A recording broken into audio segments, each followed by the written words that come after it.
مقامات لغزش سے دوری اختیار کرنا، ہر وہ جگہ جانے سے اپنے آپ کو بچانا کہ جہاں پر جانے کے نتیجے میں آپ گناہ میں مبتلا ہو جائیں. مقامات لغزش سے دوری، دیکھیے ہر اس جگہ پر جانے سے آپ اجتناب کریں جہاں جانے سے آپ کو معلوم ہے کہ میں گناہ میں مبتلا ہو جاؤں گی.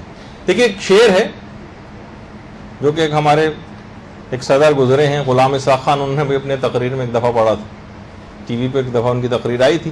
مگس کو باغ میں جانے نہ دیجو کہ ناحق خون پروانے کا ہوگا. یہ باقاعدہ پورا ایک طریقہ ہے گناہ چھوڑنے کا. اس کے اندر مگس، شہد کی مکھی، شہد کی مکھی کو باغ میں نہیں جانے دو. مگس کو باغ میں جانے نہ دیجو کہ ناحق خون پروانے کا ہوگا.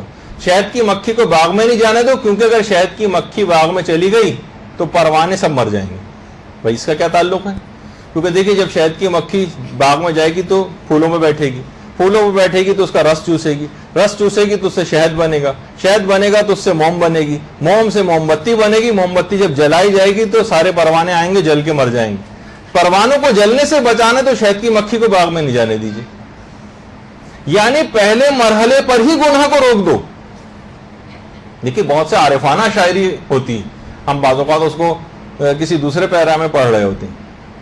یعنی پہلے مرحلے میں گناہ کو، ایسا نہیں کہ مثلا گناہ پلتا جائے پلتا جائے پلتا جائے پنپتا جائے، معاشرے کے اندر اپنی جڑیں جو ہے مضبوط کر لے، اور اس کے بعد پھر ہم جب بیدار ہوں اس وقت وہ تناور درخت بن چکا ہے، اب اس کی ٹوپلیں اور اس کے سے پتے جھاڑنے کا کوئی فائدہ نہیں ہوگا، اب تناور درخت بن گیا ہے. بہت سارے گناہوں کو بہت تو نپ ان دا بڈ جس کو کہا جاتا ہے نا، انگریزی کا جو محاورہ ہے، بالکل ابتدان ہی غربہ کشتن روز اول، جو فارسی کا بھی پہلے دن ہی جناب بلی کو اگر مار کے بھگا دیا جائے تو وہ پھر وہ آنا بند ہو جاتی. لیکن ایک دفعہ سے چیچڑے کھانے کی اور عادت ہو جائے اس جگہ پہ آ کے تو بہت مشکل ہے اس کو اس سے پیچھا چھوڑانا. تو بہت ابتدائی مرحلے میں دیکھیے بہت ساری مخلوط اجتماعات ایسے جس میں ہمیں جانا پڑ جاتا ہے. بہت ساری چیزیں ایسی ہیں جیسے کہ خود گھر میں ہمارے جیسے ٹی وی ہے، اس کو کوئی معمولی چیز نہ سمجھیں. آپ کہیں گے کہ اچھا یہ ہمیں شاید کوئی پرانے کسی دور کے اندر جو پہاڑوں کا اور جو پرانا پتھروں کا دور ہے اس میں واپس لے جانا چاہتے ہیں. یہ سب چیزیں تو گھروں میں ہیں، ہاں بالکل گھر میں ہوں، لیکن ان کے جائز استعمال کے ساتھ. اگر اس کا استعمال حرام ہو رہا ہے گھر میں، اس پہ خوب گانے سنے جا رہے ہیں، اس پہ حرام فلمیں دیکھی جا رہی ہیں، اس پہ اخلاق خراب کر دینے والے پروگرام دیکھے جا رہے ہیں، چاہے اس اعتبار سے نہ ہو، اب تو مکالموں کے اندر فحاشی اور بغیرتی جو ہے وہ بڑھتی چلی جا رہی ہے. آپ کو پتہ نہیں کہ بچوں کے دماغ پر کتنے ان چیزوں کے اثرات ہوتے ہیں. ساری زندگی بعض اوقات آیت اللہ شہید مرتضی مطہری نے لکھا ہے کہ بچہ اگر کوئی نامناسب ایسا سین ٹی وی کے اوپر دیکھ لیتا ہے تو بعض اوقات پوری زندگی کا تقوی و پرہیزگاری بھی اس کو اس چیز میں گرنے سے نہیں بچا سکتا. بعض اوقات کہ اتنا زیادہ وہ اس کے دماغ پر بہت سی چیزیں نقش ہو جاتی. تو بہت ساری چیزیں ایسی ہیں کہ اس کو اب گھر میں دیکھنا چاہیے. اسی طرح جیسے ٹی وی ہے ہمارا، انٹرنیٹ ہے ہمارا، کمپیوٹر ہے، تو سب چیزیں کیا ہیں، ان میں بہت احتیاط کی ضرورت ہے. اس رستے کے اوپر بہت سے لوگ بہت نوجوانی میں، بہت بچپنے کے زمانے سے بچوں کے ہاتھوں میں مثلا یہ دے دینا، موبائل فون دے دینا، بہت ابتدان، یعنی ابھی اس کے بچپنا تھا، اس کے کھیلنے کودنے کے دن تھے، اس کے معصومیت کا زمانہ تھا، اور اس معصومیت کے زمانے کو داغدار کر کے رکھ دیا، اس کو تباہ و برباد اس کے بچپنے کو کر دیا ان تمام چیزوں نے. اور کہا وہ افراد پھر اس کے بعد پھرتے ہیں، پھر روتے ہوئے پھرتے ہیں، والدین علماء کے پاس جاتے ہیں، ان سے پوچھتے ہیں بچہ خراب ہو گیا اب کیا کریں فلاں چیز. آپ نے خود ہی بچے کو پانی میں تالاب میں دھکا دیا تھا، اس کے بعد کہہ رہے ہیں کہ دیکھو تالاب میں گرتے رہے، خبردار گیلے نہ ہونے پانے. کیسے ممکن ہے؟ یہ سب چیزیں بھی اس کو آپ نے پرووائڈ کر دی. سارے گناہ کے آلات گھر کے اندر مہیا کر کے رکھے ہیں، گناہوں کی طرف ایکسس اس کا اتنا آسان کر دیا آپ نے گھر میں. اگر واقع اب یہ بھی نہیں کہ ہم کہہ رہے کہ ان چیزوں سے اپنے ان بچوں کو دور کر لیں ایک دم سے، اس طرح سے نہیں، لیکن ان کو کسی قواعد و ضوابط کا، والدین کو ذہانت کا استعمال کرنا پڑے گا. کتنے ٹی وی ایسے جو پروگرام ہیں جو ٹی وی کے اوپر آتے ہیں، گھر میں سربراہ ادارہ کی ذمہ داری ہوگی کہ کچھ نہ کچھ وہ اس طرح کی چیزوں کا انتظام کرے کہ کون سی عمر کا بچہ کون سا پروگرام دیکھے گا. ٹی وی پہ کتنے ایسے چینلز ہیں کہ جو کہ سینسر کر کے نکالے جا سکتے ہیں. ان کو باقاعدہ آپ چیزیں سیکھیے کہ کس طرح سے ہم اس چینل کو اسکپ کر سکتے ہیں، کون سے چینل کو لاک کر سکتے ہیں، کیا کر سکتے ہیں. بچے تو اپنی ظاہر اس لحاظ سے آگے بڑھ رہے ہیں، چیز تو اپنے اب اس کو ہٹا نہیں سکتے، ورنہ کہیں اور جائے گا اور کوئی خرابی اس کو ہوگی، وہ بالکل آزادانہ اور بے باکانہ اس کو دیکھے گا. لیکن گھر میں اس کو یہ سب چیزیں مہیا کر دی جائیں. ایرانی ڈش مثلا ایک آتی ہے, اس پہ کتنے ایران کی جتنے بھی فلمیں اور پروگرامز بھی آتے ہیں اس میں کوئی مخرب الاخلاق چیز نہیں ہوتی. کوشش کریں مثلا یہ کہ آپ اس میں بھی دیکھ لیں اگر کوئی بعض اوقات ایسی چیز آنے لگی, لیکن کبھی ہم نے ایسا نہیں دیکھا کہ اس کے اندر اس طرح کی کوئی چیز ہو. یہ متبادل چیز مہیا کر کے پھر کسی چیز کو آپ کو لینا ہوگا. ایک دم سے ایک چنگیز خانہ حکم جو ہے وہ جاری کر کے آپ اس چیز کو نہیں روک سکتے. پھر وہ یا تو بغاوت کریں گے بچے یا کچھ اور مسئلہ ہوگا, تو ان کو متبادل مہیا کرنا پڑے گا.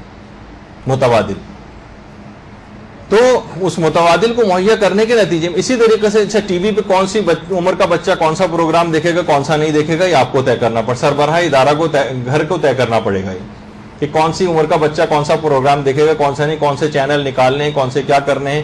کسی ٹی وی والے کو بلائیے, کسی کو بلائیے, دوسری اور جو بہترین کربلا ٹی وی ہے, ہدایت ٹی وی ہے, ہادی ٹی وی ہے, کتنے سارے اور چینل. کوشش کریں تھوڑا سا پیسہ خرچ کریں, اپنے بچوں کو بچانا ہے, ان کی آخرت کو بچانا ہے, ان کی دنیا کو بچانا ہے. والدین ذرا سی بیماری ہو جاتی ہے لاکھوں روپے خرچ کرنے کو تیار ہو جاتے ہیں. جسمانی طور پہ اگر بیمار ہو جائے, یہاں اس کی روح بیمار پڑ رہی ہے, ساری اس کی ہمیشہ کی زندگی جو ہے وہ خراب ہوئی چلی جا رہی ہے. اس کے لیے چند ہزار روپے نہیں خرچ کر سکتا, مثلا باپ کی چیزیں مہیا کر دے اسے گھر پہ, تاکہ اس کا ذرا رخ تبدیل ہو جائے, وہ کسی اور طرف جائے, ورنہ وہ اس رستے پر آگے بڑھتا چلا گیا. ابھی سے آپ نے ساری چیزیں پہلے دن سے اسے مہیا کر دیں تو کتنی زیادہ مشکلات اور پریشانیوں کا وہ گھر جو ہے وہ شکار ہو جائے گا. وہ بچوں کو پھر بچانا بہت مشکل ہو جائے گا, پھر بہت معاملہ آگے چلا جاتا ہے, پھر وہ سنتے نہیں جب ایک دفعہ کسی چیز کے بہت زیادہ عادی بن جائیں. تو بیوقوف قسم کے اگر والدین ہوں وہ بچوں پر اعتماد کر کے یہ سب چیزیں سامنے رکھی جائیں. مثلا کوئی بچہ اپنے کمرے کے اندر اس کو نہیں الاؤ کیا جائے, ایسی جگہ پہ مثلا کمپیوٹر وغیرہ رکھا جائے جو عام و درفت کی جگہ ہو, ہر شخص کے آتے جاتے اس پہ نگاہ پڑے تاکہ اس کا کوئی غلط استعمال نہ کر سکے. اسی طریقے سے مثلا اگر ذرا سا بھی ذہین باپ ہے اپنے کسٹڈی میں یہ چیزیں رکھے, یا مثلا انٹرنیٹ وغیرہ کے اوپر فیملی فلٹرز آتے ہیں, کچھ پیسے خرچ کرے, چند ڈالرز خرچ کرنا پڑتے ہیں, پیمنٹ کرنا پڑتی ہیں, اور ان تمام ویب سائٹ تک اس کی رسائی نہیں ہو سکتی, وہ سب بلاک ہو جائیں گی. اس کے لیے باپ کچھ پیسے خرچ کرے, دماغ کو استعمال کرے, برین استعمال کرے, ذہانت کا مظاہرہ کرے, جائے پوچھے گچھے کسی سے, ایسے افراد ہیں جن سے رابطہ کرے کہ میں فیملی فلٹرز پہ کیسے لگواؤں کہ اس پہ یہ سب چیزیں بلاک ہو جائیں, نہیں دیکھ سکے بچہ. یہ سب کام کرنے پڑیں گے اور حتی الامکان بچانا پڑے گا. تربیت اولاد کے اندر واضح طور پر ایک بات آتی ہے کہ یہ ہے نا, قو انفسکم و اہلیکم نارا, قرآن کی آیت کے اپنی اولاد کو اور اپنے گھر والوں کو, مثلا خود کو اور گھر والوں کو دہکتی ہوئی آگ سے بچاؤ.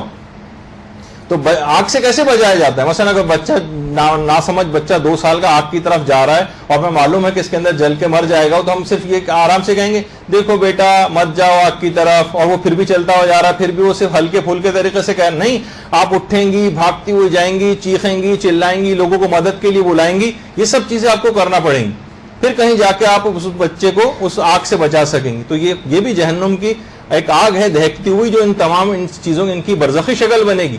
ٹی وی پہ جو مناظر دیکھیں اس کی ایک برزخی شکل ہوگی, انٹرنیٹ پہ جو مناظر دیکھ رہا ہے اس کی ایک برزخی شکل ہوگی, اس کو نتائج بھگتنے پڑیں گے آگے چل کر.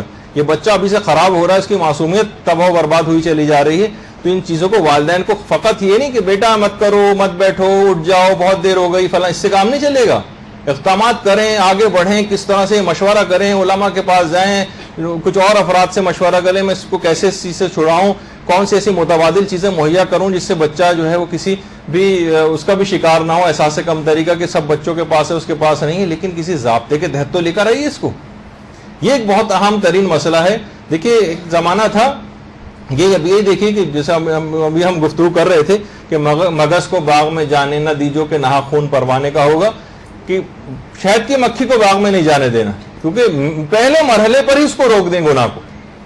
ورنہ یہ جب معاملہ بچہ اس کا اتنا عادی ہو گیا, لاکھ آپ اسے منع کریں وہ مانے کا نہیں. بچہ اس کا اتنا عادی ہو گیا کمپیوٹر وغیرہ کا, لاکھ منع کر نہیں, اسے کسی جب چیز دلائیں اس سے باقاعدہ ایگریمنٹ کریں, بٹھا کے سنجیدہ گفتگو کریں بچے سے. بعض اوقات یہ بھی ہمارے یہاں ہوتا ہے کہ باپ اور والدین نا سنجیدہ گفتگو نہیں کرتے, ہنسی مذاق میں بات ہو رہی ہے, سرسری طور پہ بات ہو رہی ہے, یا خود والدین کا اپنا کیریکٹر بھی اتنا ماشاءاللہ اتنا اچھا نہیں رہا ہے کہ وہ بچہ ہی ان کے اوپر بلکہ اعتراض کر دے گا کہ اس لیے تو سب آپ خود کر رہے ہوتے ہیں, روزانہ ہر طرح کے چینل ٹی وی کے اوپر خود ہی آپ بیٹھ کے بدل رہے ہیں اور دیکھ رہے ہیں, تو آپ کی اثر پذیری بھی نہیں ہوتی. دیکھیے جب ایک زمانہ تھا بہت عرصے پہلے, جب قیام پاکستان کا ابتدائی دور تھا, تو اس وقت 2 اسلامی فلمیں آئی تھیں اور کراچی میں بھی دکھائی گئی تھی. ان کا بڑا ایڈورٹائز ہوا تھا, کیا گیا تھا ان کا, ایڈورٹیزمنٹس وغیرہ آئے تھے کہ جناب دیکھیں اسلامی فلمیں ہیں اور اس کو دیکھنے کے لیے تو علماء سے فتاوے پوچھے گئے کہ کیا ہم اسلامی فلمیں، ایک اللہ اکبر ایک فلم بنی تھی، سبحان اللہ بنی تھی، اللہ اکبر اور سبحان اللہ، جس میں صرف حج اور کعبہ اور اس طرح کی چیزیں، اس پہ ایک فلم پوری بنائی تھی. تو علماء نے اسے پوچھا کہ بتائیے کہ ہم کیا ان فلموں کو دیکھنے جا سکتے ہیں سینما؟ تو وہاں سے بڑا حکیمانہ جواب آیا علماء کی طرف سے. کہا کہ وہ افراد کے جو حرام فلمیں دیکھنے کے لیے سینما جاتے ہی رہتے ہیں وہ ان فلموں کو دیکھنے ضرور جائیں، اور وہ افراد جو کبھی سینما نہیں گئے وہ ان فلموں کو دیکھنے بھی نہ جائیں. دیکھیے وہ فرد جو ہمیشہ حرام فلمیں دیکھنے جاتا ہی ہے، چلیں یہ تو جاتا ہی ہے اور آئندہ بھی جائے گا، تو ہو سکتا ہے کہ جب یہ جائے دیکھے کعبے پر نگاہ پڑے اس کے دل کے اوپر کوئی اثر پذیری ہو سکتا ہے کہ آئندہ کے لیے تائب ہو جائے. تو خانہ کعبہ کتنے ایسے فاسق و فاجر افراد ہوتے ہیں، حج پہ جاتے ہیں پہلی دفعہ خانہ کعبہ پہ نگاہ پڑتے ہیں بالکل منقلب ہو کے واپس آتے ہیں وہاں سے، اس کے لیے امکان ہے. لیکن وہ افراد کے جو کبھی سینما نہیں گئے ان کے لیے وہ اس فلم کو دیکھنے بھی نہ جائیں، کیونکہ بعض اوقات شیطان چارہ ڈالتا ہے. دیکھیے جب وہ انسان جو کبھی سینما نہیں گیا اب یہ جائے گا دیکھنے کے لیے وہاں پر، تو وہاں کا ایئر کنڈیشن ماحول دیکھے گا اور تاریکی اور بڑے بڑے اتنی بڑی اسکرین، اس کو دیکھنے کا اس کو ایک الگ چسکا لگے گا. پھر یہ حرام فلمیں بھی دیکھنے نہ چلا جائے اس ایک فلم کو دیکھنے، تو شیطان بعض اوقات چارہ ڈال کے آگے لے کر آتا ہے اس طرف آؤ، تو نہیں اس کو پہلے مرحلے پر ہی روک دو تم، کیونکہ کبھی دیکھنے نہیں گئے تو اس کو بھی دیکھنے مت جاؤ وہاں پر اس برائی کی جگہ پہ. ہو سکتا ہے کہ تمہارا دل بار بار چاہنے لگے جانے کے لیے، لیکن جو جاتا ہی رہتا ہے یہ آئندہ بھی جائے گا، تو اس کے لیے امکان پھر بھی ہے کہ یہ راہ راست پر واپس آ جائے. تو بہت ساری دیکھیے چیزیں ایسی ہیں، کتنی پکنک پارٹیز ایسی ہوتی ہیں، کتنی تقاریب ہمارے گھروں میں ایسی ہوتی ہیں کہ جو کہ حرام کام کا پیش خیمہ بن جاتی. وہ ہوتی بڑی حدیث قصہ سے بعض اوقات ابتدا ہوتی ایسے پروگراموں کی، تلاوت قرآن سے بعض اوقات ابتدا ہوتی، ٹی وی کے جتنے بھی وہ پروگرام آتے ہیں جس کے اندر مثلا ایوارڈز کی تقریب اور فلاں، اس میں قاری صاحب آتے ہیں اور پہلے جو ہے وہ مثلا اس میں آ کر گفتگو یعنی تلاوت قرآن کرنے لگتے ہیں آ کر، اور اس کے بعد وہ بس وہاں کی حد تک تلاوت ہوتی ہے، اس کے بعد جو فسق و فجور اور گانوں اور اس کا سب تمام کا سلسلہ شروع ہوتا ہے وہاں پر. تو ہر قسم کا غیر اسلامی کام وہاں پر ہم کو نظر آتا ہے. تو ابتداً پہلے مرحلے پر ہی اس چیز کو روک دینا ضروری ہے گناہ کو، کیونکہ ایک دفعہ بھی یہ چیز آگے آئی تو پھر یہ بات یاد رکھ لیجئے.